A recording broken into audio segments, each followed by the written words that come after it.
Google that shit. How do you connect Horchata, a Windows laptop?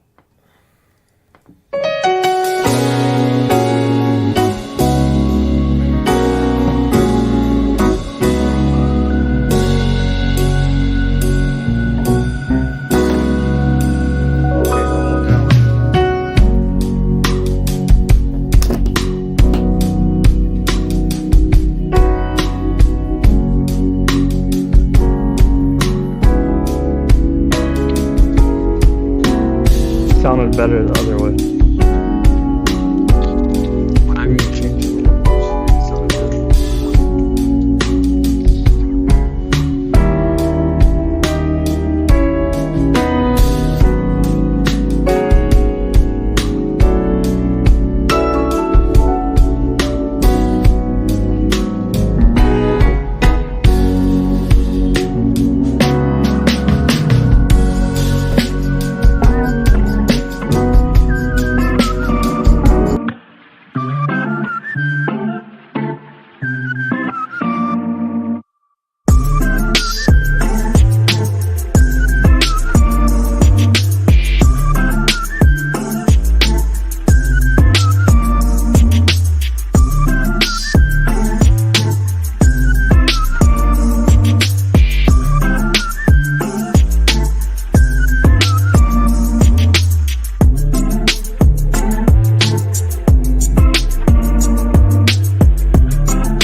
Hey Aaron, how do I sound now?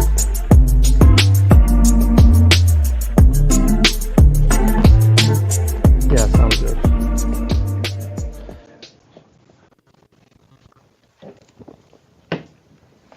Okay, we'll roll like this. All right. Greetings, everyone. Welcome to the Backyard Smokemaster Barbecue Podcast. This is Kenyatta Robinson, and I'm joined today by a special guest. And bear with us because we're trying to work out some technical issues, and I think we're getting an echo right now. But I've got Mike from Bones BBQ. And yeah, Mike, I can definitely hear myself in an echo. I don't know if I'm coming in through a speaker. I hear you good. Let me see.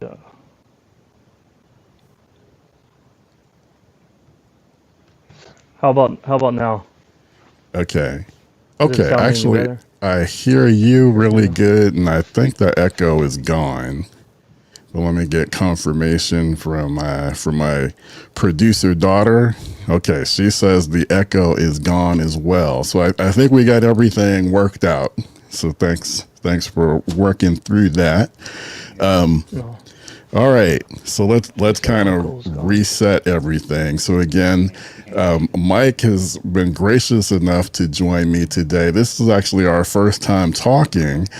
But, you know, I was surprised when you agreed to come on to the podcast, and then I started to look more closely at your Instagram page.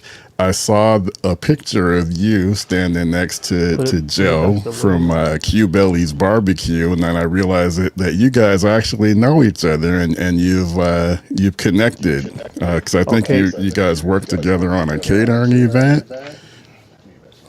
Can you hear me? I'm sorry, Kenyatta. Can you hear me now? I can definitely hear you. Can you hear me? I can hear you good. Okay. So let's try to roll with this. All right. Did you? Okay. And let's see. Did you hear my question about collaborating with Joe from Q Bellies?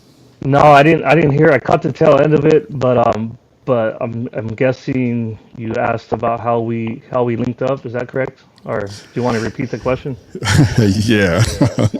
Yeah. No, what I was saying was that, and I think we got the echo again.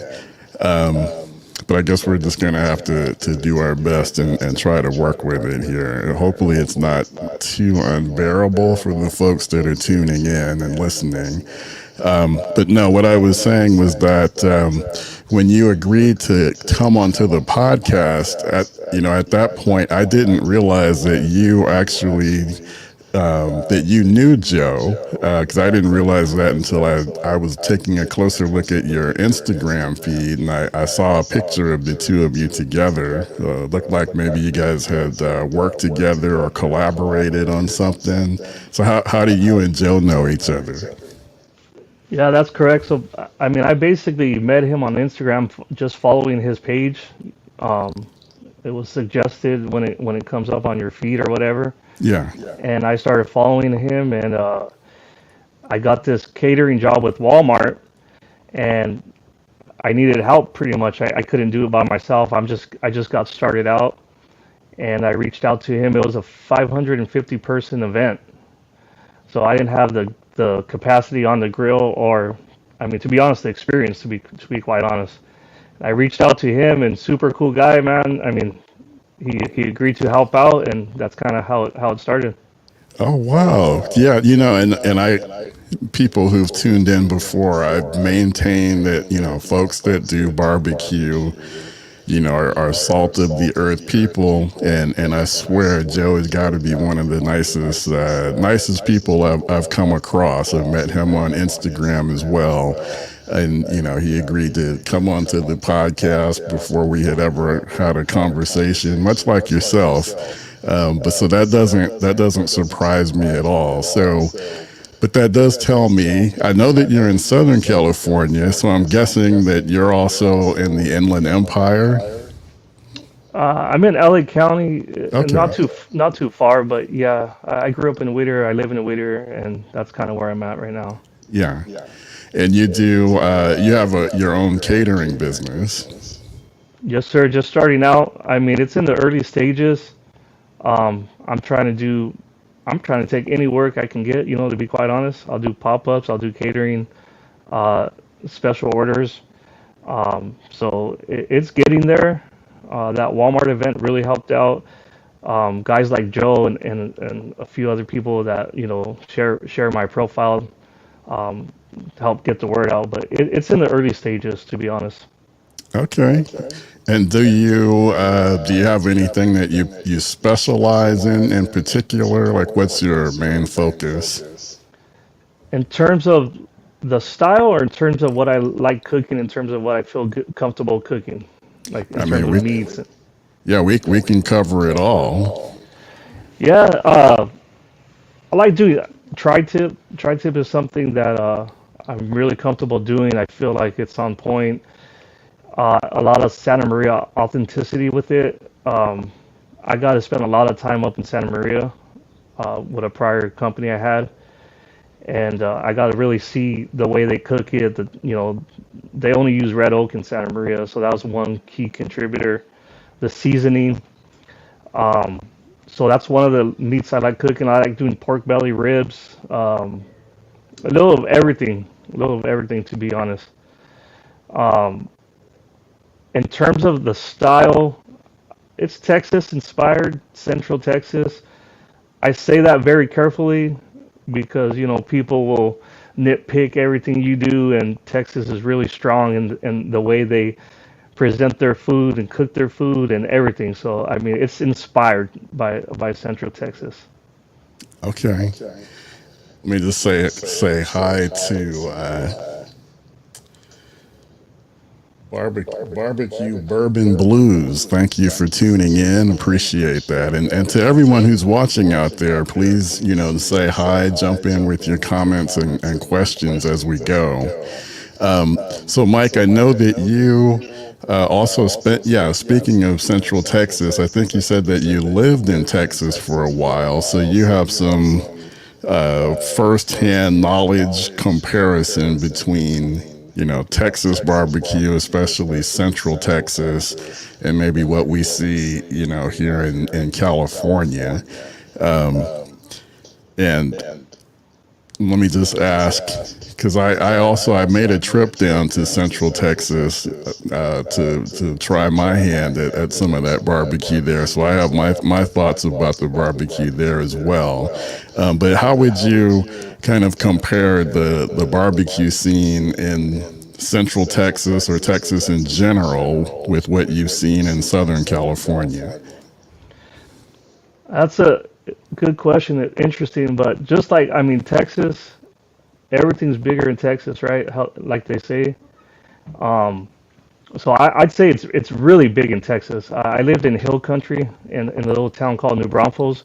It's about right smack in the middle between Austin and San Antonio. I know exactly where New Braunfels is. That's where my sister-in-law lives. No way. There you Yeah, go.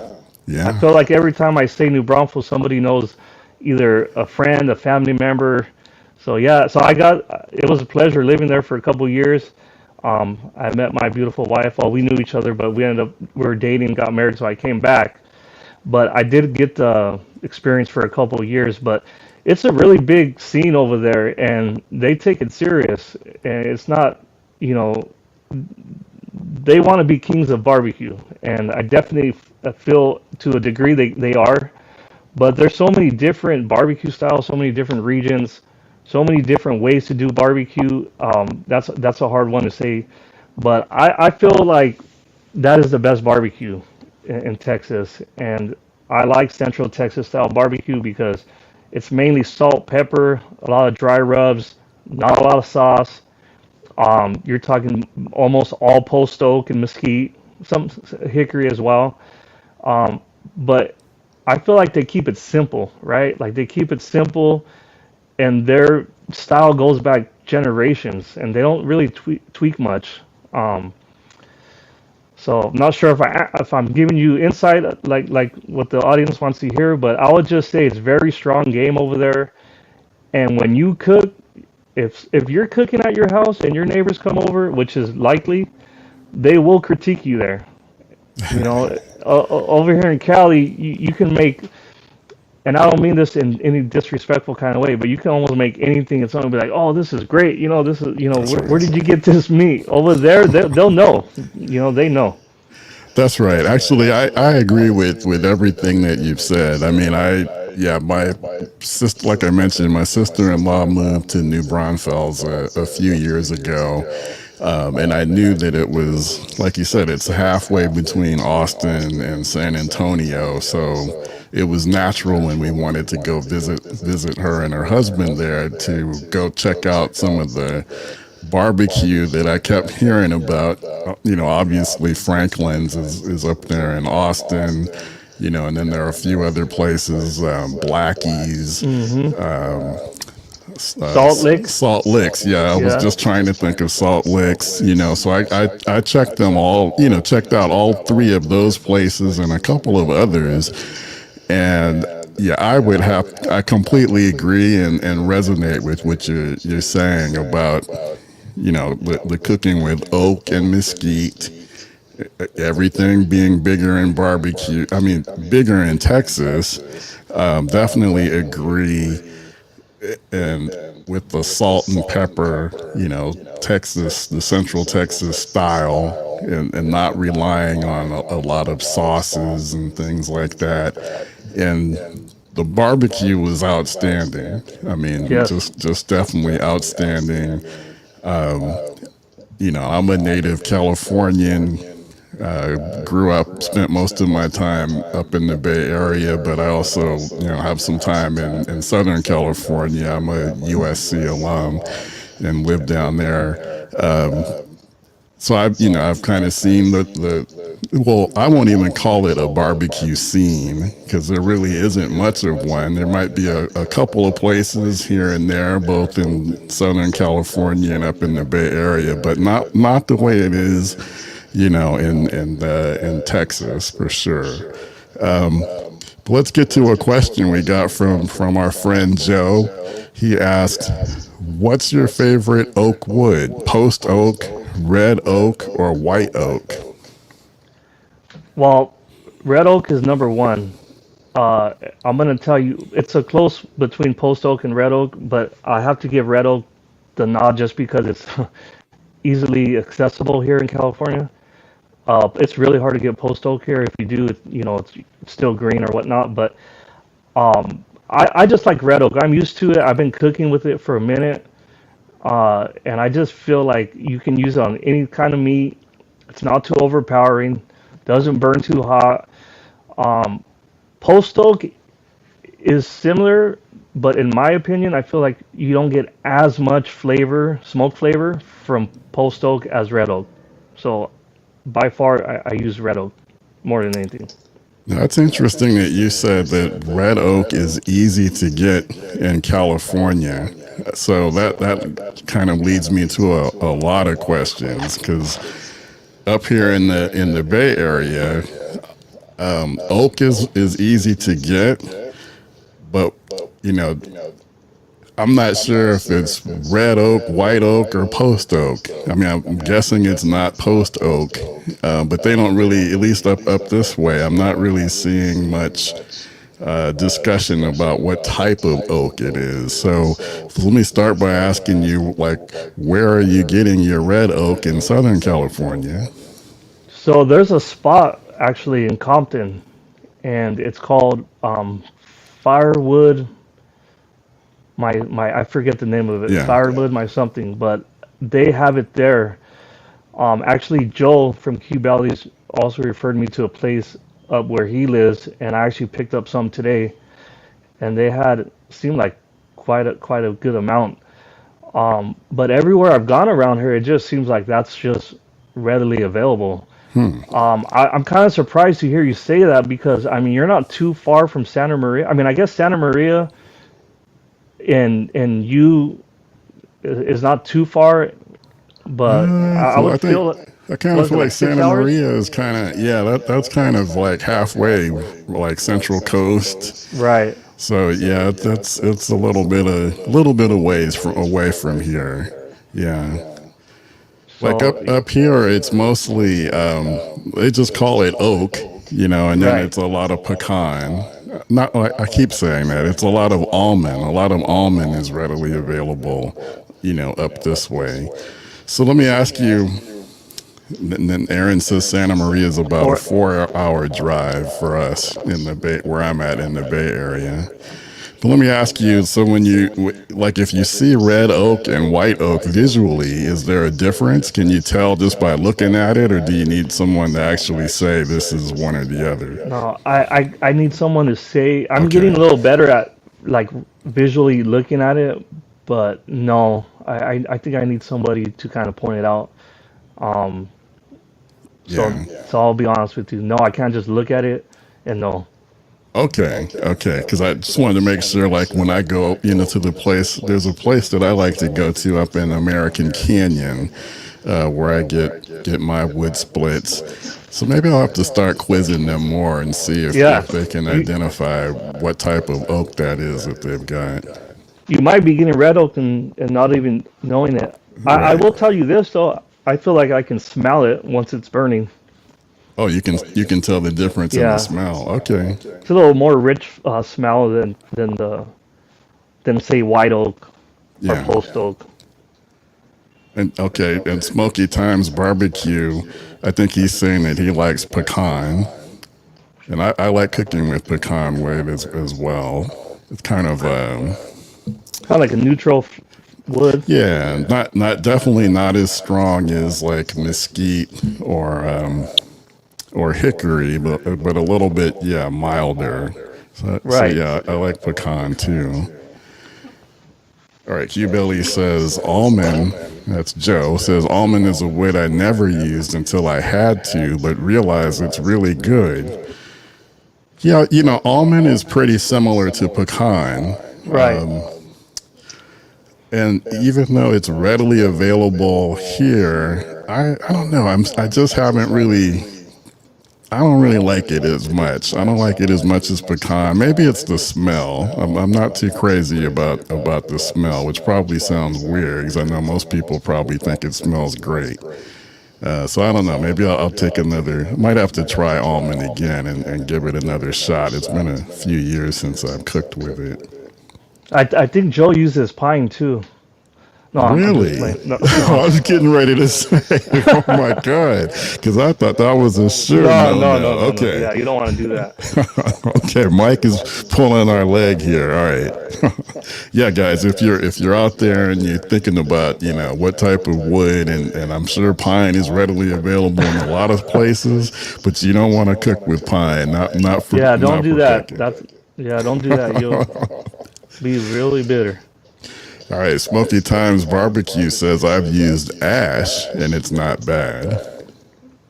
Yeah, Never use ash. yeah, me either. And that's another thing is I definitely would recommend going with, the wood that's readily available wherever you are, so that will kind of dictate what you cook with as well.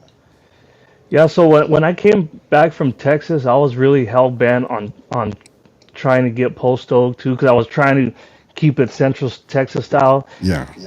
And then as the time kind of went on, I'm like, all right, it's just not easily available. So go with something that's in your region or that's local and you can get it all the time because you don't want to be driving an hour away or getting deliveries. I know there's a lot of companies that do deliveries, but I mean, that gets a little pricey too. Exactly. So I just try to stick what I can easily get.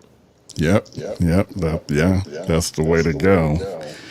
All right, no inks halal. I don't know if I'm saying that right. Barbecue says the only post oak that I see here in Michigan, go blue, is in the B&B bags. Yeah, that and yeah, if you're someplace where you can't get wood, from a wood tree, company, you can go with the stuff in the bags as well, and that might give you an opportunity to try some different types of wood too. So kind of a last resort, but I think to keep things economical, it's best to try to go with, with what's available in your area because you should be able to get it cheaper. And you know what I found out, Kenyatta, is a lot of times if you go on like deeper searches, like going to maybe like a Reddit forum, or you go on OfferUp, or you go on and you search wood, you'll find a lot of different suppliers or a lot of different companies that you wouldn't think that have wood selling wood. Because if you just sometimes search, cooking wood, you might get a very limited amount of options. But if you start diving into it really deep, there's a lot more people selling wood than you might think. You just got to kind of That's a find it. Yeah, that's a good tip. Also, Craigslist, I think, is also good. Yeah, Craigslist is a good one. Yep. All right, Joe says hickory and cherry wood is his go-to for pork butts. I like I that agree with combination that. too. Yeah. I had when we did that collaboration, we actually did pork butt. I was able to sneak a couple bites of it, and I mean it was on point. So I Yeah. don't disagree with that. Okay, and then getting back to the cooking styles. So where are you? I think you said that you're trying your best in terms of your cooking style to mimic the Central Texas approach. So when you're cooking, I'm guessing that you're trying to make your barbecue good enough where someone doesn't need sauce, but if they do, it's optional. Correct.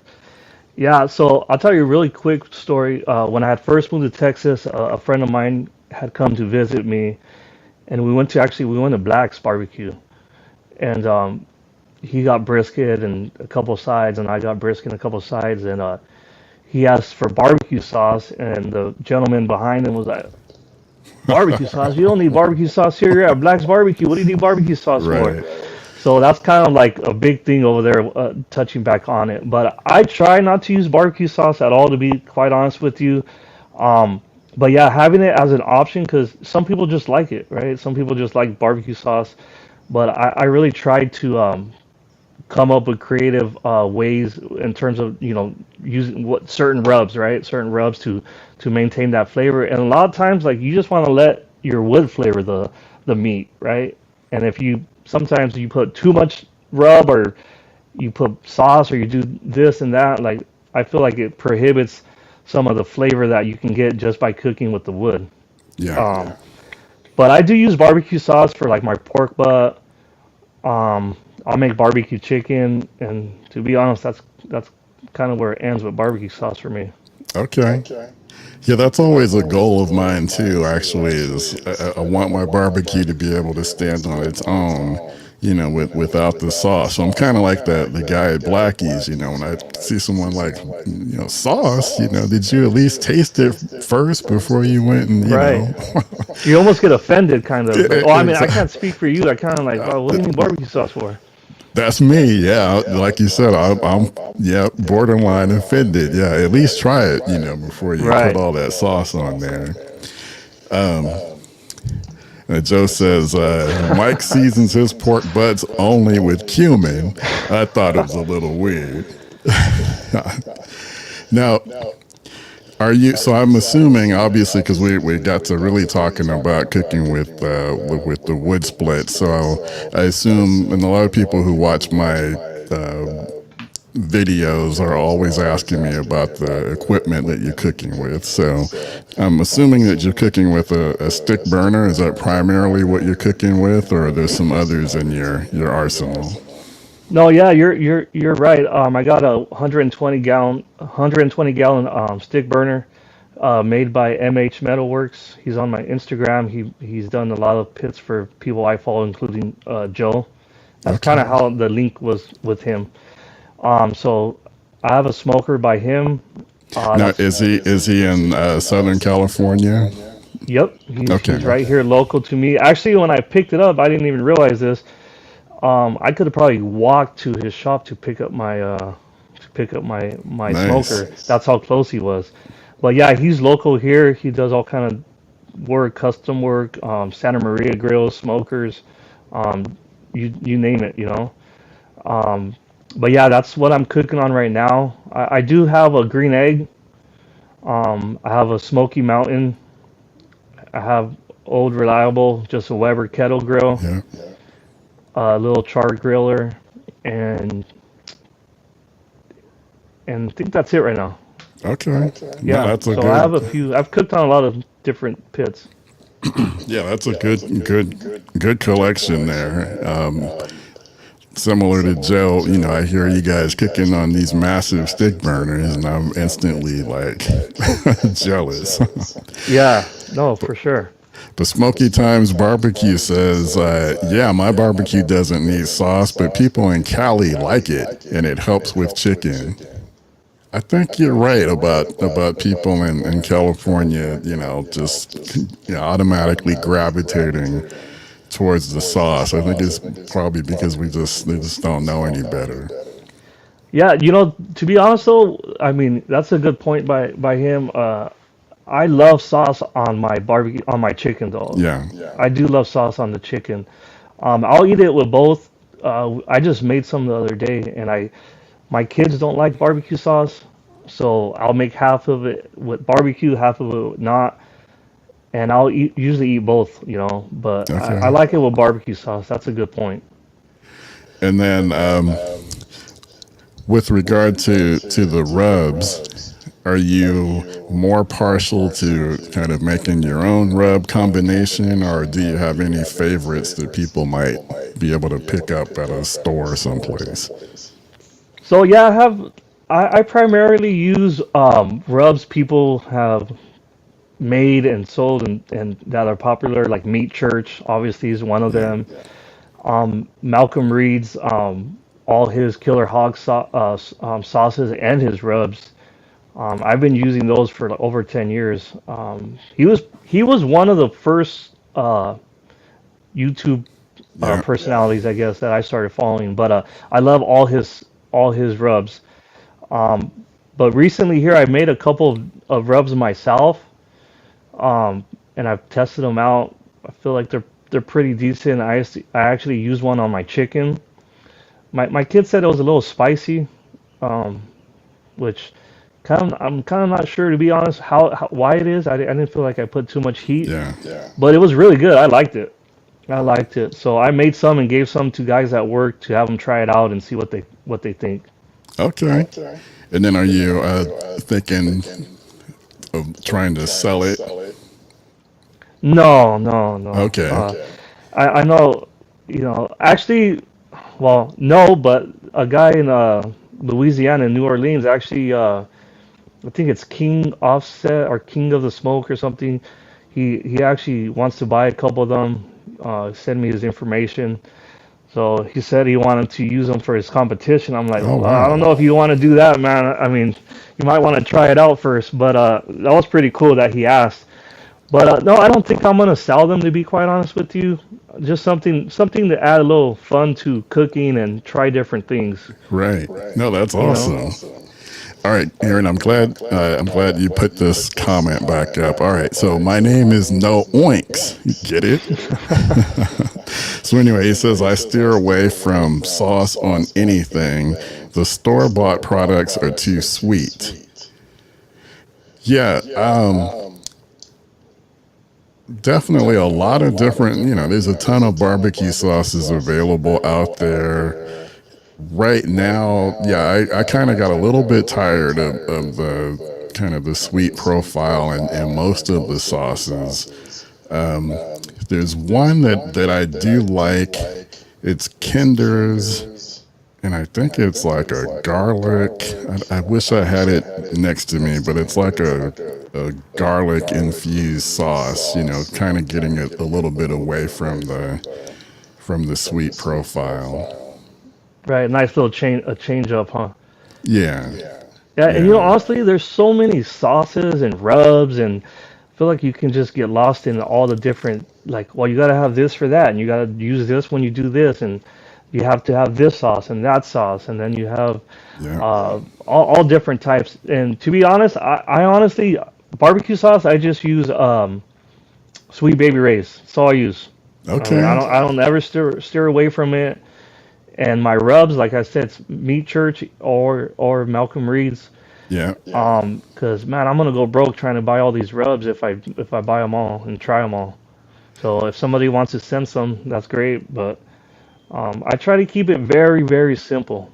Very simple. That's And my that's kind of where I've been headed too. And my buddy Jason McMurray says I like that one too. I think maybe he was talking about the Kenders maybe. Um, but yeah, when I really started to really get into barbecue, I definitely fell into that trap of wanting to try everybody's rub and everybody's sauce. And then I finally started to realize, once you kind of come across a few that you really like, and like you said, the Meat Church line, the Killer Hogs, their line, really consistently good. Just, keep it down to the ones that you really like, and don't get too lost in the constantly trying everybody's rubs, because it right. can, yeah, it can get costly, and then it can get to a point where you've got so many that you can't even keep it straight. Like you can't remember, Yeah. okay, which one that you really liked. Or you don't even know what to use. Like you start Exactly. like mind screwing yourself almost. Like, well, what should I do or what? Exactly. That's right. That's right. All right, Smoky Times Barbecue is commenting on your Oh logo. yeah, my Bones new logo. Barbecue has a fresh new logo. Actually, Aaron, let's pull up his Instagram page. So let's get a better look at that logo. Yeah, that's sharp. And actually, I think, yeah, that was actually how we connected, because I saw your logo and I think I sent you a DM and asked you who made your logo. And I think Yes, that was sir. kind of how we started, conversating and led you to coming on to the podcast. Because yeah, that logo is indeed sharp for sure. I've changed it up a few times. My wife tells me like, when are you gonna stop, tweaking it and making changes? Actually, Smoky Times Barbecue originally he made me one, and then it kind of took off from there. And I said, oh, how did you do this logo? And he sent me, I think he sent me an app or something. And then more and more, I would just tweak it here, tweak it there. And then this one here, though, is actually a professional, or I don't want to say, I guess professionally done, right? Yeah. And I kind of settled on that. I like it. The original concept I had is nice too, but I figured I'm gonna use this. I paid for it, so now it makes me want to use it. But it is nice. Absolutely. It's clean. Yeah, it is. It's sharp. Let's see, and then we got some of your pictures here. I see that. Okay, those are like the rubs that you bottled up, Yes, sir. right? All right. And that looks like, is that pulled pork? Yeah, on What the is it? right you got pulled pork, and then Yeah. actually the left, that beef, those were beef ribs I chopped up. Okay. Okay. Yeah. Yeah. Yeah, and there's that picture of you and Joe. And I was like, okay, wow, small world. Yeah. Joe, oh man, that guy's been so instrumental. He's super, like you said, not to come back to that, but he's super cool guy. Yeah. Anybody listening or on watching this podcast, like, man, that guy, very helpful, very resourceful, and he's willing to share his knowledge with you. So I know I pick his brain here and there, or like if I have a question, he'll usually like get back to me right away. So really good dude. And that's and sorry, I didn't mean to Yeah, cut you go off. ahead. That's what's good about the barbecue community, Yeah. man. I mean, people are so willing to help you out or give you pointers, and you get your few people, well, that's a secret and they don't want to tell you this or they don't want to tell you that, or there's enough meat to smoke for everybody, there's enough money for everybody to make, and there's enough followers for everybody to gain. So when you meet someone that's willing to chop it up like you and I are doing right now, or whoever it may be, it says a lot about the community. Yeah, well said. Absolutely. I mean, and that's to me that is what it's all about. I mean, the main reason that I do what I do is to try to inspire people. Because I just learned how to barbecue by, like you said, watching YouTube videos and seeing those guys. And yeah. I mean, I guess unless you're on the competition circuit, I don't see any reason to not share, your tips, your knowledge, insights, because there's just so many different ways to do barbecue.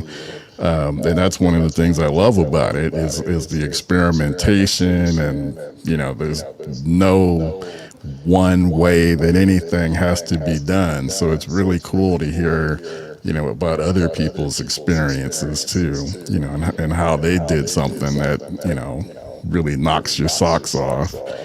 All right, Greg Soriano says about you, best barbecue in Whittier. Thank you, Greg. Appreciate that. It's a good compliment. Yes, sir.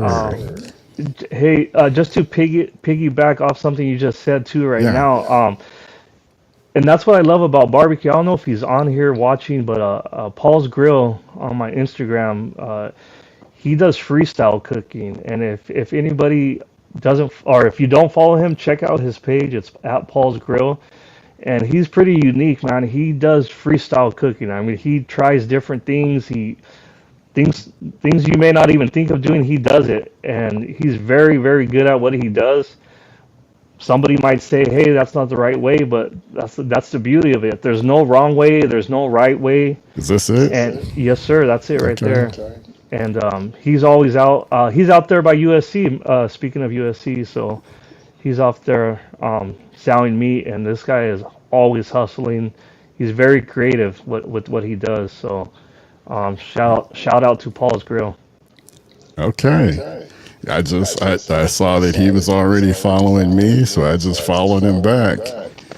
And to go a step further about Paul's Grill, so the way I got this started was one day I've always cooked, right? But I was gonna cook, so I was looking for a place to buy wood.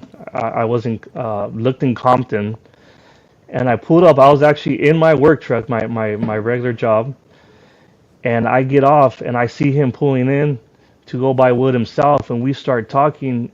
And man, this guy was smiling ear to ear, in a good mood. Like he couldn't wait to get cooking. And I'm like, hey, how long you been cooking? We started talking, and just off that 2-minute conversation, he inspired me to. I looked at him. I'm like, man, if this guy could do it, I could do it. And I didn't mean it in a bad way. Like he wasn't You know what I mean? I was like, man, this guy's like, he looked like he was having the time of his life buying firewood.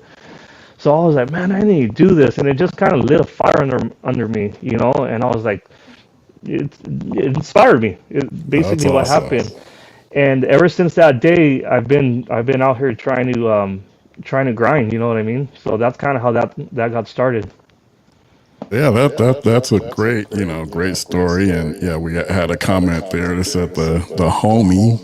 Um, so let me read this comment, and then I had another question about Paul's Grill. So no oinks says, I have plenty of store-bought rubs. However, they are mostly all the same ingredients. That's right: sugar, salt, pepper, garlic, onion, Yep. paprika, etc. And that's right. That's what most of them, are going to be based around for sure. But I wanted to ask you about Paul's Grill. You said that it's freestyle barbecue. Now, I haven't heard that terminology before. What does that mean? I mean, he'll do anything. He'll add anything. He'll combine anything, and it's just Okay, what he likes to do. You know what he wants to do. He's not scared to try something different. Um, like say for instance, I'm trying to think. I'm drawing a blank right now, but he'll do salmon. He'll be doing salmon one day. He'll do man. I even think one day he did like a pasta with some. I forget what it was, but it was like smoked pasta or something. And I was like, all right, well, I've never done that, but he's not scared to try different things and cook it the way he wants to cook it. You know, it doesn't gotcha. matter. He doesn't follow anybody's method. He marches to the beat of his own drum. You know, so. Now, that's great. Yeah, I mean, and that's what it's all about. So yeah, so he's letting his creativity and yeah, whatever is inspiring him to shine through. Right, Kind of right. reminds me of our buddy Joe, like with what he's doing with the Mexican fusion with barbecue, and I see a lot of the same types of things, the experimentation, and I think that's great. That's great. So Yeah, Elvis Flores says the homie Paul. Yeah, that's Alvis cool. Flores actually did this banner that's hanging in the back of me right here. Thanks to him for doing that Okay. banner for me. So appreciate that. Okay, Aaron, let's take down the shared screen so we can get a better look at that banner. Oh, nice. Take out catering, pop up custom orders. Oh, and you got your QR code in there too. Sorry. Yeah, so Joe we had a conversation one time, I liked how, speaking of freestyle, right? How he said, or he likes to include different things like doing tacos, pork belly tacos, or maybe a tri-tip sandwich, or it's not just like your say Texas style where when you go eat Texas barbecue, you're eating all brisket, pork ribs or beef ribs, and a couple different sides, right? Right. And I hope I don't get flack for saying this, but I'm just being honest. Like, it kind of gets old sometimes. Like, I don't want to just eat brisket all day. So the creativity that guys like Joe bring or Paul, or whoever else, like it makes you want to try different things. It keeps your palate always craving a new flavor. And I mean, he's pretty good at. I haven't had all his food. I just seen it, but like some of the stuff he does, it looks good. It's something different. Right. All right. Joe says I got to give both of you my California gold. I know it's a cardinal sin, but it's amazing with brisket. Yeah. Um, there was something you just said, but now it just oh, okay, it was, you were talking about the sides in Texas and how they kind of get a little bit old after a while. So that would be my one criticism actually about Central Texas barbecue. And I know I might be setting myself up, to get, crucified here, but that was the one part of the Central Texas experience that I wasn't super impressed with were the sides. I felt like all the attention and the love was going into the meats. You could definitely, hands down, top notch meats across the board. But the sides, I kind of felt like that part was just kind of an afterthought. But that's just my opinion.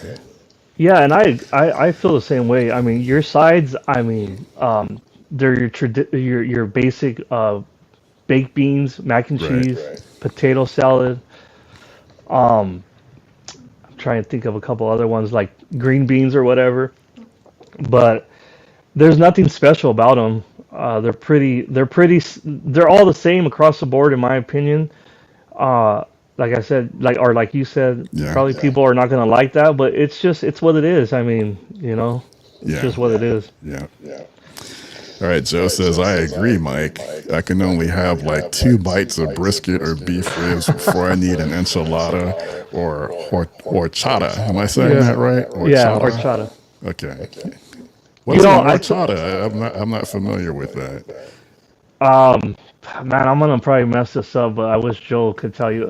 It's basically like rice water. It's kind of like a some kind of sweet milk, I guess would be a good Okay. way to like a rice water and some. I don't even know what the hell it is, to be honest with you, but it's good. That's what I do know. It's good. All right. It's That's the really important thing. Okay. I'm going to remember that But when I see it. yeah, and to be honest, I mean, brisket, it's such a rich flavor of meat.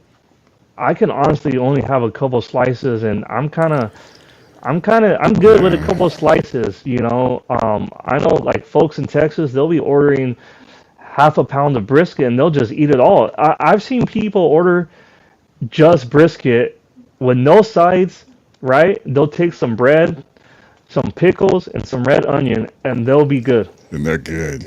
Yeah, Yeah. it's wild. All right. Joe confirms it's a Mexican rice drink. Yes. Okay. And then my daughter Aaron, says, oh, look at Aaron yeah, jumped in too. she's on it. She loves this stuff. So she says it's a drink made with water, rice, cinnamon, sugar, and vanilla. All right. Thank you, Aaron. You haven't had it?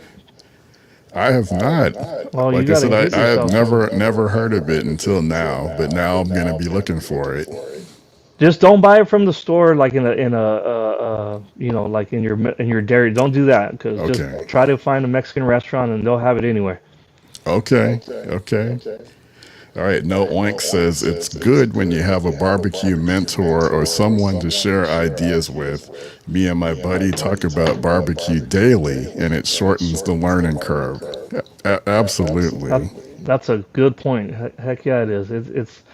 It's good. Yeah, like I said, I don't mean to keep coming back to guys like Joe or Paul, but like it's cool, man. You have somebody to go to, like, and hey, what do you think of this? Or hey, what do you think of that? Some of these guys on YouTube and Instagram, like Mad Scientist Barbecue, Yeah. and leaving a bunch of people out, but you want to ask questions, but sometimes you don't get an answer back, right? Or like, you know, Right. it's nice to be able to call someone or direct message somebody and get some answers. So, yeah, it's a great community once again. Couldn't agree more. Couldn't agree more. Yep. That is a great comment. All right. Elvis says Bones BBQ is really chill, down to earth. Congrats on your new baby. Yeah, Oh, thank so you you. got a newborn? Yeah, she is 6 days old today. Oh wow. Yeah, Well, yeah, she came early. okay, congratulations. And now I'm super impressed that you still came on the podcast with a 6-day old. Oh yeah, there's more to the story. I'll leave it at that. But yeah, my wife had to go back to the ER, and thankfully she's doing good. She Okay. made it just in time so I can do this. But yeah, thanks to her for helping me out and still supporting me. She was like, "No, go ahead and do it, and keep on going." So yeah, no, everything's fine now. That's But great. yeah, appreciate the wishes. Wow. Okay. So now, hearing that story, man, I am elevating you to that same class I got Joe in, man. You guys are like the salt of the earth. Super nice guys, man. I'm telling you. Appreciate that. My theory about people who are dedicated to barbecue holds true. Yeah. These are great folks. Great folks. Yes, sir. Yeah. It's definitely been. I have a pop up event Sunday. Okay. I was gonna cancel it, but again, my wife encouraged me to do it. We were actually, the baby was scheduled to be, it was a C-section for March the 26th. So everything lined up perfect, including this interview here with you. And then this little girl said, "No, no, no, stop, time out. We're gonna do something That's different," right. and that's how it happened. But yeah, I'm glad we got to still continue this date. That's why I had asked you in the message. I said, "Hey, is it this Friday or next Friday?" Because my Yeah. mind was everywhere. So Oh yeah. No, I completely understand. No, is this your first, or do you have other oh kids? no, I got 5 kids. Okay. Yeah, I got 5 kids, 4 daughters and a son. Ooh. Yeah, I'm busy over here. So I'm sure, and glad you got the at least you got one son in there. yeah, exactly. Yeah, kind of help me out here because there's a lot of women domination in my house. Uh, I get it. I get it. All right, Joe says when Kenyatta finally cruises down to SoCal, S3 got to get together and throw down on some grills. Absolutely. Yep, let's do it. Absolutely. I'm still trying to work that in, but that is on my to-do list for sure. You Ha- know, have you been have you been besides going to USC? I mean, do you get to come down here or? so yeah, actually, I used to come down every year because my sister-in-law, who's now in New Braunfels, she used to live in Anaheim. Oh, okay. Yeah, so we kind of made it like a yearly, visit where we would go visit her, maybe catch a football game, and do some other stuff. But now that she's in Texas, we kind of don't have the natural reason to come down as much. But I mean, I love USC.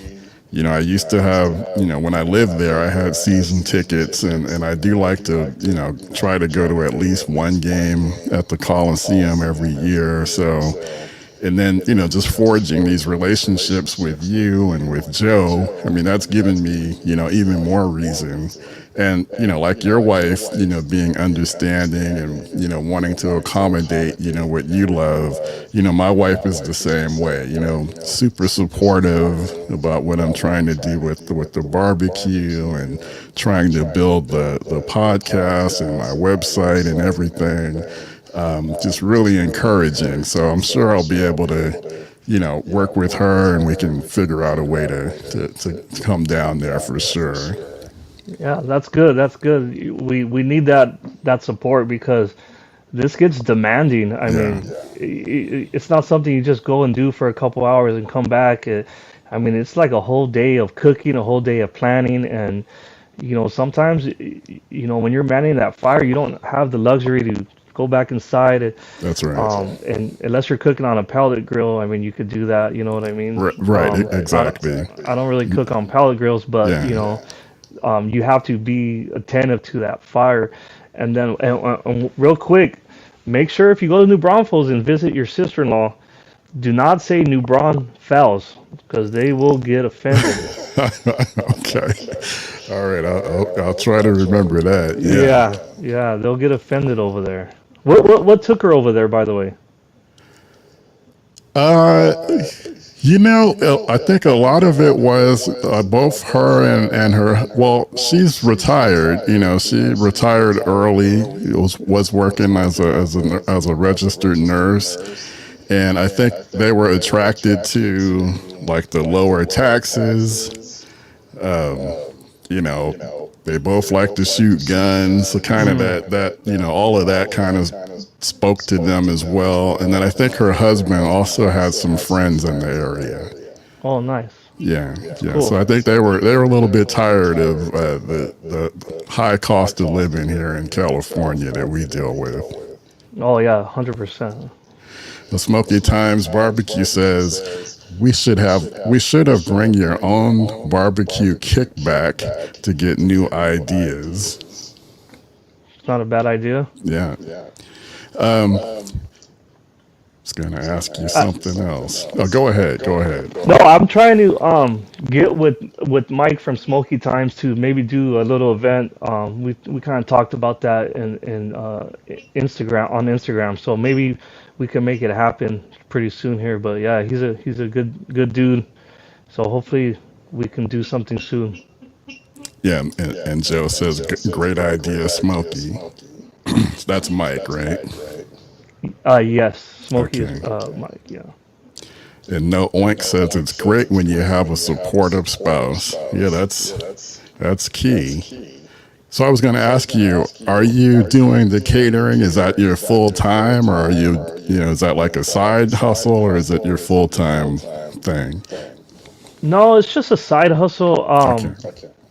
I work for a company called Nalco, and I do chemical transfers and deliveries. So I'm doing like 60 hours a week there. Ooh, So it's, I mean, I would love for it to be a permanent yeah, gig, but right now, as we speak, it's just something I do I mean, honestly, I just enjoy doing it, man. I mean, certain people who don't understand, like, man, why the heck would you want to be out there all day cooking? And I don't know, it just brings me peace. Like, it really brings me peace. It's like it's therapeutic for me. that's right. You know what I mean? So, I just enjoy it, man. I'll find any reason to cook. You can ask my wife. I'll find any reason to cook. So, when Joe and I did the collab for Walmart, I don't know if I told him this, or but I definitely told my wife. I'm like, man, I can't believe somebody paid me to cook for them. It felt Right. so. It was a amazing feeling that somebody liked my food, that they wanted to pay me to cook. And I'm like, shoot, I get to hang out, drink beers, cook, and put smiles on people's faces. Like, sign Yeah. me up. So hopefully it will, evolve into, you know, full time. But right now it's just when I can.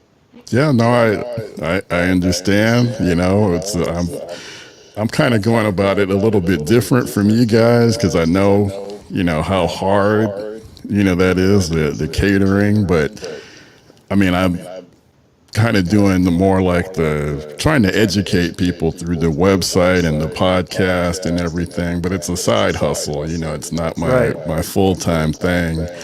But then, when I am doing stuff like this, talking to guys like you and Joe, or, in my backyard, cooking, right now, since our daughter is off to school and it's just my wife and I'm constantly cooking way too much food, because we can't possibly eat all that barbecue that I'm cooking. But yeah, like you said, it brings a sense of calm and peace to just, I like being in my backyard and, playing around with one of my too many smokers I got back there, but it's just, yeah, it's my peace, just love it. And like you said, yeah, and when people, for you, being astonished and amazed that people will pay you for your food, I also feel honored when I get asked to cook, like maybe for our church or, for other folks. It's an honor and a privilege, and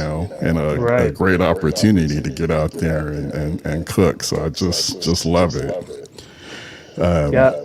While you're doing the Lord's work in terms of That's bringing right. everyone together and getting the message out and getting knowledge out and linking different folks with each other, so we can share stories. You can get some more knowledge.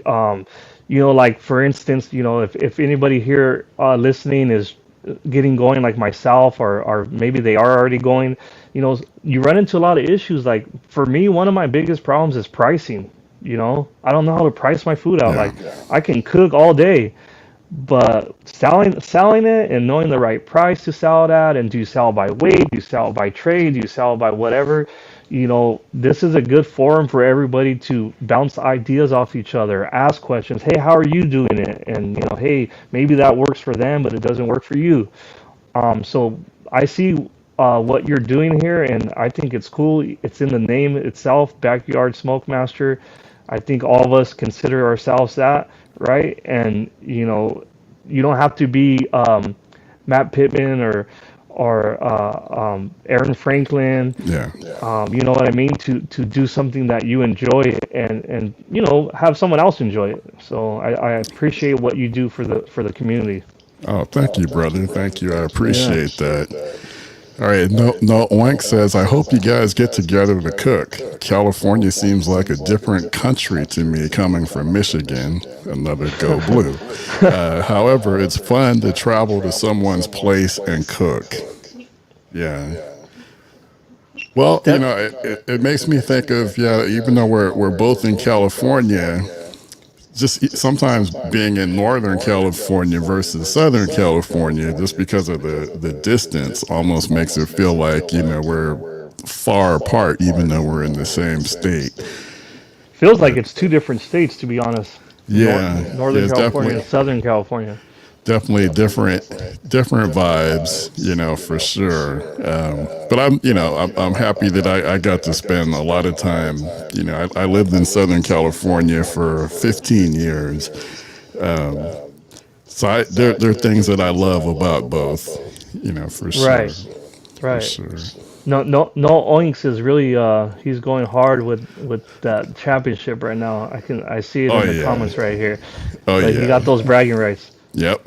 He got one. You know, definitely got one, and you know, SC is moving to that conference. So I guess we'll be playing Michigan a lot more than we used to.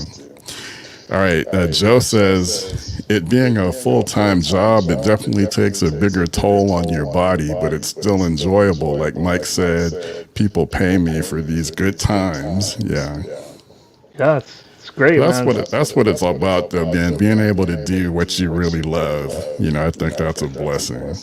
Right, right. And then you know, like I can't speak for Joe or anybody else, but you know what's cool about this too is I've been able to include my wife in this. She helps out with the sides a lot of the times, or I mean, she does the sides, and we get to do something together. You know what I mean? So that's Yeah. also cool too, to have not just a support, but somebody who's willing to want to help and be involved, and you know, it makes it easier for you as well. Because doing sides, man, that takes a lot of time from the pit. Now, see, that's great. Now, see, my wife, not to put her on blast or anything, but you know, she's more like, okay, I'll go get the sides, you know, from someplace. But where she really helps me, like she has come onto the podcast a few times, you know, to talk, and it kind of gives a nice perspective, you know, to have her on. And then in a lot of my videos, I'll feature her. We do these kind of like these blind taste tests, you know, and get her natural reaction to it. And she's really enthusiastic about it. So that really helps too. And honestly, you know, she's never like fought me when I wanted to buy another grill or smoker. You know, matter of fact, sometimes, you know, she'll say, you know, hey, have you thought about, you know, getting X, Y, or Z? I keep hearing you talk about it. You know, even this past Christmas, it was also our 30th wedding anniversary, and she surprised me with a Weber Smoky Mountain. So, I mean, you know, the support is great. And when you have it, that makes a huge difference. Yeah, congrats on those 30 years. You Oh, gotta give thank me you. what's the secret, you know? I think just trying to support each other, what each other is passionate about. I think, you know, don't try to get in the other person's way. You know, let them follow their passions. I think that would be my advice. That's what comes Good to to mind. know. Yeah. Good to know. All right. We can see Smoky Time. That's Mike, right? Mike Yes, says, sir. I can't price to save my life. Laugh out loud. Honestly, I just like cooking too. And actually, that was a thought that I had when you were talking about that is like the cooking part, you know, that comes natural, or maybe not natural, but that's, you know, once we've kind of learned and we kind of know what we're doing out there, then it kind of feels natural. But the business part, you know, pricing, marketing, and all the other stuff, you know, that part is definitely not, I don't think, comes naturally. So being able to like you said, bounce ideas off of someone else who gets it, makes a big difference. Right, right, 100%. Okay, no oink says, have you ever lit a fire in your grill with no plans on cooking anything, asking for a friend? I did, man. Yeah. So I did when I first got this pit. I actually got a catering job to do Super Bowl party, and I had literally got the grill probably 3 or 4 days before that. So I did two different fires, one to season it, obviously, Yeah. and then another one to just do some fire management techniques and practice. I was really nervous about cooking for it was about 40 folks or so, and like you said, like I know how to cook, but this was a different grill, so I was like, let me run some test fires because I didn't know how it was gonna, how was it gonna run. So I have done it not just on this grill, I've done it on my green egg. Um, I one time used the green egg just to not the green egg. I'm sorry. A old Weber I had just to do like a fire pit area where it was cold outside. But yeah, I ran Yeah. it without even cooking. No, absolutely. Similar to you, like I did that twice this past week. I hadn't, ashamed to say it, but I haven't cooked on my stick burner. It'd been a little while, so I just, I wanted to, I just ran a fire. Just Yeah. kind of want to get it ready, to start using it. And then I also, a company sent me a pellet grill this past week, so I got it fired up for the burn in and the seasoning. So. But fire management is important, I mean, that's one of the keys to being able to barbecue is, learning how to manage your temperatures. So absolutely nothing wrong, man, with just running a fire, just to see how the smoker or grill, how it responds and, the adjustments you need to make if you're trying to, hold within a certain temperature. So definitely, nothing wrong with that. Yep. All right, no oinks. Thank you, brother. He says, congrats on the 30-year anniversary. You and your wife have a great energy when she joins the podcast. Yeah, she's kind of a natural, you turn on the camera and yeah, she just kind of goes. So Does No Oinks have a Instagram page? Do you know? I don't know. I'm looking Guess I right can here. put it But in the. He can give us a comment on that. if he does, put it in there. Yeah. A humble servant for truth. Thanks for joining in. He says, just arriving into the room. Great show like always. Thank you. Thank you. I do appreciate that. And, while you're at it, tell a friend if you got friends that, enjoy barbecue discussion, help us get the word out. We're trying to reach as many folks as we can. Hey, Kenyatta, what stick burner do you? So it's just a 120 gallon offset, kind of like the traditional style of offset smoker you'll see.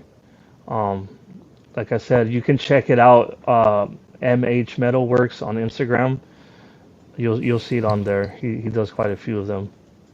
Okay. All right, you are about to ask me a question. Yeah. What pellet grill did you get recently, and what's your opinion on or what's your take on the pellet grill? I know it's really big, or it's getting Yeah. really big, and a lot of people have different opinions on it. So I'm curious to hear yours.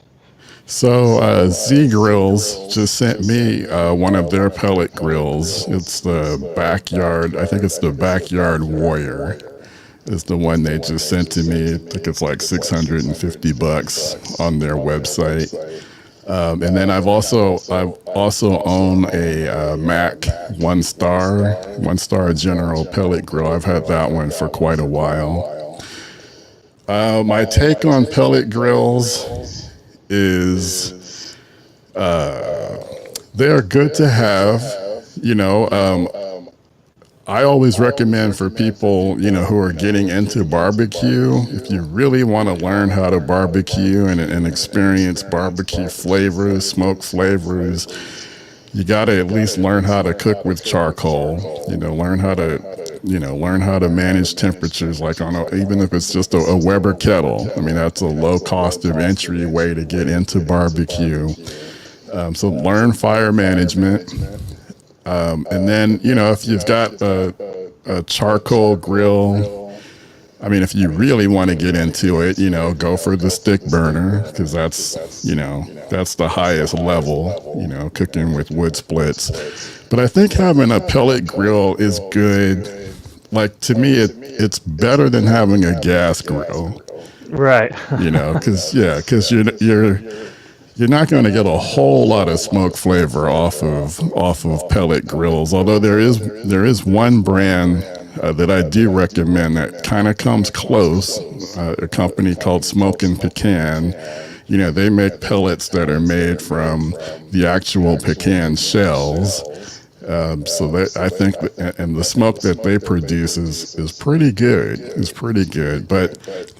Anyway, back to just overall with pellet grills, you're not going to get the same smoke flavor, but you do get, you get something. So it's more than what you're going to get off of a gas grill, which is just like cooking, on your oven in your house. And they're convenient. Sometimes maybe you've been working all day, maybe you've worked, 8-10 hours when you factor in the commute and everything, and you're tired. You want to put something on the grill or smoker, but you don't want to have to be worrying about, managing temperatures and all of that. So a pellet grill is convenient. It's true set it and forget it. Get your food, your meat ready, put it on there, punch in the temperature, and it does all the work for you.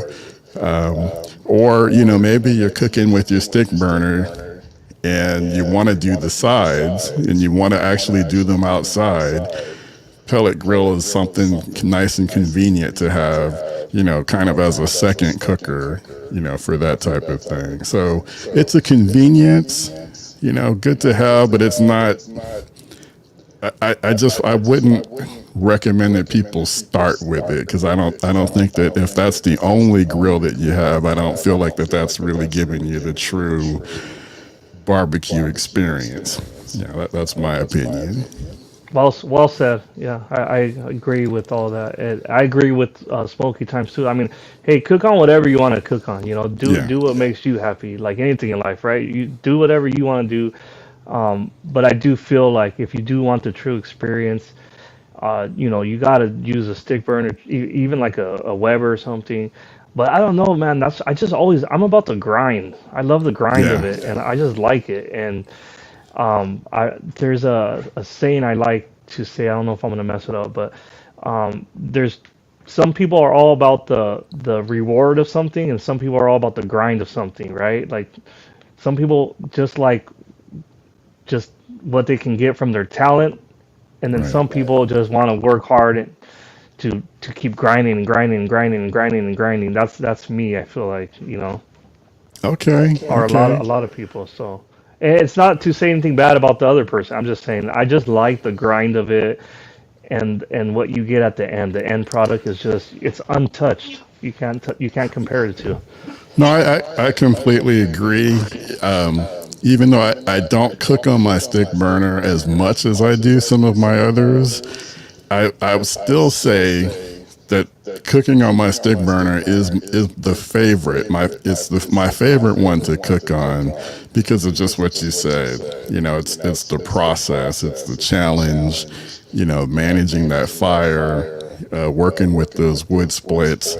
So I love like a weekend when I've just got all types of time to be out there doing a brisket, on my stick burner, and then the food that I'm able to produce cooking with it.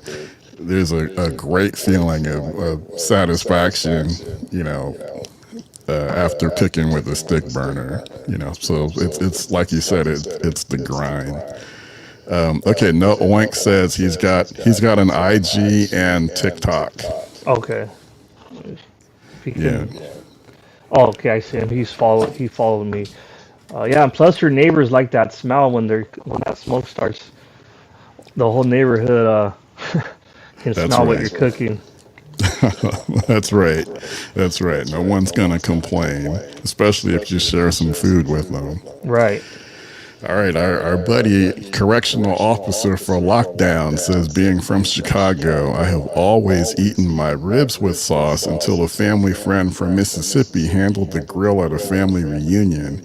He cooked the ribs and laughed when asked about sauce. Delicious. Yeah. Yeah.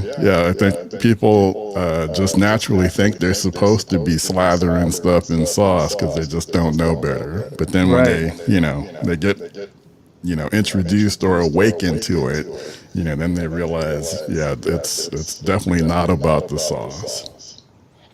Agree with that. All right, No Oink says, I haven't gotten a stick burner yet. I have 5 grills that I don't cook on enough. A stick burner is on the short list. I'll check out the one that Mike has. Yeah, I think graduating to the stick burner is definitely, it's the top level, for sure. I think with the stick burner too, a lot of it too is they're expensive. I mean, let's just Yeah. call it what it is. So I mean, you can get a cheaper one on the market, like, and it can still be effective, right? I mean, it might be more work cooking it or whatnot, but if you really want to get a true offset, I mean, they get really pricey, and Yeah. I feel like a lot of people want to step up, but it's a big commitment for sure. It is. Yeah, you're right. It's a definitely a big, it's a commitment in the cost. And then once you do get it, if you've never cooked on a stick burner, there is a learning curve. And that's, to your point, the difference between a cheap offset and a well-made one. I think if you're going to make that investment, and you really want to get satisfaction from it, I would say save your money. Don't go with the cheap offset, because the amount of difficulty you'll probably experience with wild temperature fluctuations might just sour you to the whole experience. So I would say save your money and get a well-made, high-quality stick burner with at least 1/4 inch steel. Right. And the bigger the offset, it's actually easier to cook on. Yeah, that's why I'm jealous of you and Joe. You got those big stick burners. So that's something I want. Just got to figure out where I can put it. Yeah, there you go. And something you got to pick that thing up. You got almost rent a trailer to take that thing home. Right, to get it back there. Yeah. All right. I have truly embraced cooking ribs and not using sauce when eating them. The taste of the ribs without sauce has shown me a nice flavor and taste. Yeah, sometimes when you sauce it I feel like sometimes when you sauce or you put too much rub, again, like I said earlier in the conversation, you're not allowing the smoke to penetrate the meat by putting all that rub on there, and or if you put sauce at the end. I mean, the sauce is good, but I feel like the true flavor is gonna come from the wood, smoke. So, yeah, the wood it's like another spice. It's an ingredient. Okay, and correctional officer for lockdown asks, can a Metal Creek cooker suffice for a stick burner? Yeah, I think Metal Creek makes stick burners. I'm not Yeah. familiar with the product. Yeah, I've heard of it. I've seen it before, and I think they do make stick burners. And I think they have a good reputation as well. I mean, I'm not super familiar with them. I haven't, seen one in action, but I think they have a pretty good reputation. I'll have to check it out. Yeah. Awesome insight about the sauce. Yeah, you're welcome. All right, Mike, what's your view about a chicken pig cooker? Can you be a little more specific? I want to make sure I'm understanding. I don't know, Kenyatta, if you know maybe what he means. Well, yeah, because when I see a pig cooker, that makes me think, okay, are you talking about a whole hog?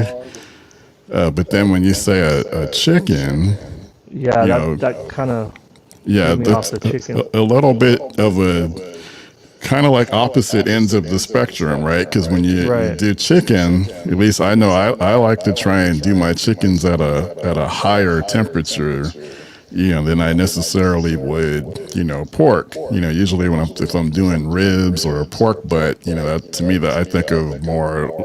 You can do both, but I usually think of low and slow cooking, Right. where the chicken is more at the other end, of the Hot. spectrum. Right. Right. Yeah, more hot and Yeah. fast. Yeah. So I've Okay. never used a hog cooker.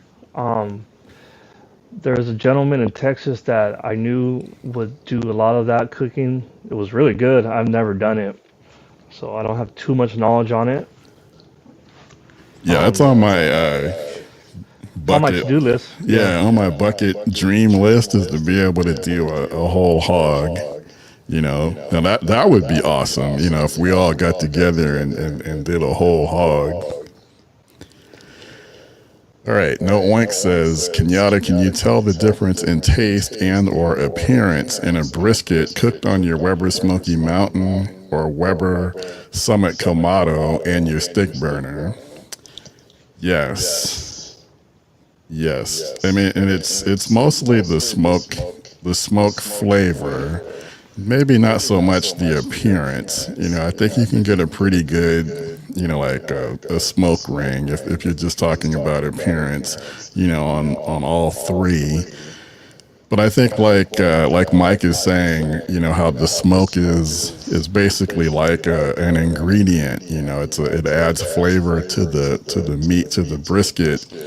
It's gonna be, I don't even know how to describe it, but I guess a higher level, more, I don't necessarily want to say more smoky, but it's more of to me, an authentic smoke flavor that's Right. coming off of the stick burner. And then just based on, the few cooks I've done with my new Weber Smoky Mountain, my wife and I have found that it also, I think, beats the Summit Kamado in terms of smoke flavor. I'll say that. So I would say stick burner number 1, Smoky Mountain number 2, Summit Kamado number 3. But all three make great briskets. So I don't want to make it sound like, brisket coming off with the Summit Kamado is trash, because that's Right. not the Right. case at all. I really enjoy cooking on the Weber Smoky Mountain. I mean, Yeah. I just feel like the consistency you get out of that grill, and you look at it right. My wife bought it for me, I believe, for Father's Day, and I unpackaged it. You start putting it together, and you're like, man, this thing is gonna produce good barbecue. It just doesn't Right. feel like it would, and then you start using that sucker, and it blew my mind. And I used to cook on my green egg all the time. That was my go-to until I got that one, the Smoky Mountain, and that's probably my go-to grill. I just feel like it just produces just very consistent barbecue. Your temps don't fluctuate too much. There's some aftermarket things you can do to make it, better quality, even if you wanted to. But it's a really good grill. Going back to like starting out, if you were going to start out smoking, that's not a bad place to start on that grill. Yeah, I agree. And I've actually been surprised, because I had a Smoky Mountain. It was one of the first smokers I bought. And at the time, I was still pretty new to barbecue and I was impatient, didn't understand, fire management. So I got frustrated and sold it. And then I regretted it, but then my wife, like I said earlier, she bought me one this past Christmas. And I've been surprised at how consistently better from the perspective of smoke flavor, my food has been on that Smoky Mountain, than the other grills and smokers in my backyard. So I agree. And I guess I shouldn't be surprised because I mean the Smoky Mountain has been around for a super long time.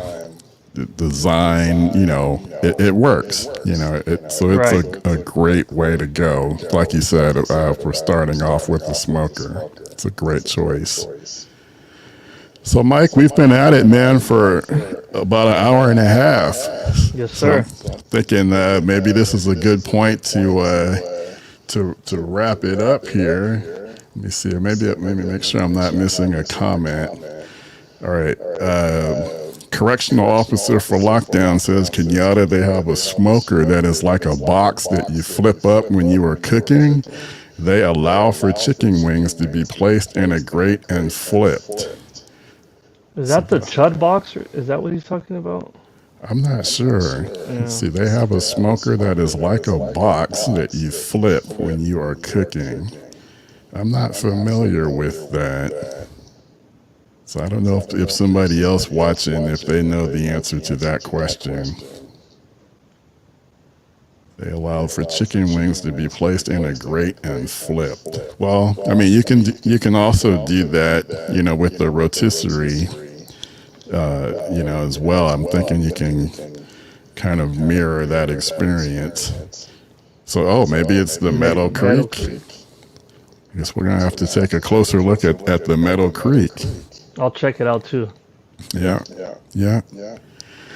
Well, Mike, I think I kept you on, man, for an hour and a half. Definitely enjoyed, chopping it up with you, and wow, appreciate you coming on, especially, with your newborn at home. So special thanks to you and your wife for coming on. I really appreciate it, and hope this isn't the last time that we chop it up. I'd love to have you back on the podcast. Yes, sir. I really appreciate it. Thank you for the opportunity, and we'll be in touch. And thanks for bringing us all together here.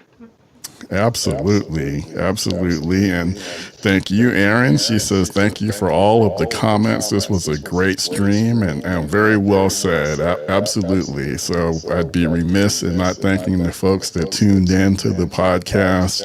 And it always is a much a better podcast, a greater experience when we do have engagement from the audience. So I always appreciate, and I'm always humbled, by the people that do tune in to the live stream. And if you couldn't watch on the live stream, you can also catch us, the replay available on YouTube, and then you can also hear the audio version wherever you like to listen to your favorite podcasts. We're also available there. So signing off, thank you again for tuning in to the Backyard Smokemaster Barbecue Podcast. Thanks again to Mike Chavez. You can find him over on Instagram, bones.barbecue. I think it's the @bones.barbecue is where you can find his Instagram page. Thanks everyone for tuning in. Have a great weekend. This is Kenyatta Robinson signing off. Have a great weekend. Get out there, enjoy your grills and smokers, and we'll see you in the next one.